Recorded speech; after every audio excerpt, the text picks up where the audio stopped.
আবার একটা নতুন ভিডিও নিয়ে তো ডেঞ্জার মিউজিক আজকে ভাড়া যাচ্ছে এখান যাত্রা উপলক্ষে ময়নাপুর 6টা 6D একটা 4D যেমন যায় ওখানে কম্পিটিশান আছে। আগের বারে বাবা মিউজিকের সাথে হয়েছিল, এবার মনে হয় ভোলানাথের সাথে হবে। তো মাল লোড ঠিক আছে। দেখো গাইস মাল লোড হচ্ছে।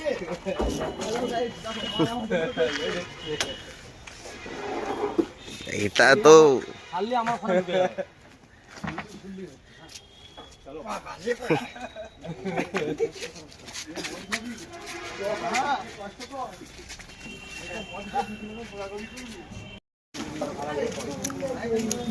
দোড়াটা দাও এই দোড়া দাও কষ্ট দোড়া কি করছিস মাসি সিটা বাজারে চাপা মান চালাও না কেন বড় দেখে দাও মান চালাও না দোড়া হ্যাঁ आराम से जाओ।